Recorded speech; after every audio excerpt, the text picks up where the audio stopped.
Born Again, The Tale of Ray Sinn. Chapter 1, The Delorium Orphanage. They wanted me to forget about Ray. I was now number 86 and Zack was number 87. I never wanted any of this. For the past year that I've been here, holding them off my case was easy because I could always land a joke in weird situations. Then, 3 months ago, Zack arrived and all hell broke loose. You see, Zack is black. I did not like that. Bunch of racist fucks. We had to do something about our tattoos. No way was I letting anyone call me number 86. Our solution to the problem was probably very stupid, but our ego took over and that was enough to act. I knew one thing for sure about heroes. They were not numbers. We were both in the secret basement of the orphanage.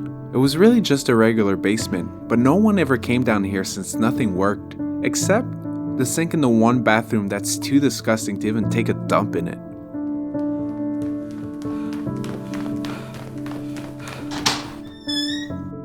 I found a knife. Whispered Zack. From the kitchen, you know? His eyes were darker than usual. I got used to seeing his shocked expressions with everything that's happening in the orphanage, but never have his eyes been so wide open and dry. They pinned us to the ground, tattooed a number on us by force, and they think that we'll just sit here and do nothing? I said. He needed to be reassured that what we're about to do is the right thing. Yeah, no! We're no one's beach! Screamed Zack. And what are we gonna do about it? We're skinning that filth of a body, yeah? At that moment, I knew Zack was a brother for life. You see, I figured the only way to get rid of that number was to literally remove it from our body. I once saw this show where people remove their tattoo by sending it off their skin. Obviously, we decided to do the same, but with what we had, a kitchen knife. I'm a freaking genius, I know. It was getting late, and we only had a small window over the sink's broken mirrors as a light source. We have to do it now, while we can still see. I pointed out while removing my shirt. They tattooed mine on my right shoulder. You'll have to remove mine first. It'll be much easier than removing yours. We both stood up straight and looked at the mirror. We couldn't really see our faces. They were distorted due to the mirror being broken, but we could still see the horrible thing they did to Zack. They tattooed his 87 on his right cheek. Old still, brother, murmured Zack while holding the knife closer and closer to my shoulder until I could finally feel the cold steel against my bare skin. Are you sure about this? I looked away, but he had probably already noticed the tear running down my cheek. If he did, he should have also noticed how angry I was. You have to start and not stop until it's done, alright?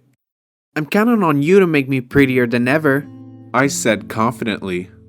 Yeah, and yeah, promise, you do mine too, right? You know, I won't be in too much pain to go through it, right? Zack screamed, his last words cracking. I'm going to make your face the definition of badass, Zack. I'll spare you the details, but I could say, with absolute confidence, that what we both did was art. We finished, looked up, and saw a reflection in the broken pieces of the mirror. Lots of blood, yeah, but this is what I call a success story. Weirdly though, it felt like her pale faces looked even more distorted. Had we broken more of the mirrors while we were doing this? No, that wasn't it.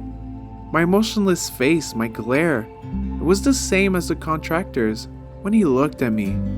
It was filled with a rage silenced by my weaknesses against the gang. I'm still not a hero yet.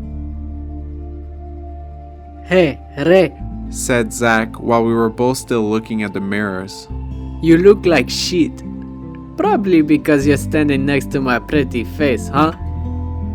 I wanted to laugh, but every movement I made felt like I was getting stabbed again. What do you think Eli's going to say? Eli was the only friend we had in the number gang. a badass red-haired girl.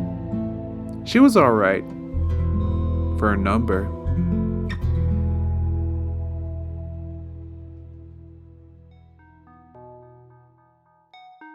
If you like this video and you'd like to help us get out of this orphanage in one piece, all you have to do is subscribe and let us know what you thought of Chapter 1. Thanks! And remember, don't be a number.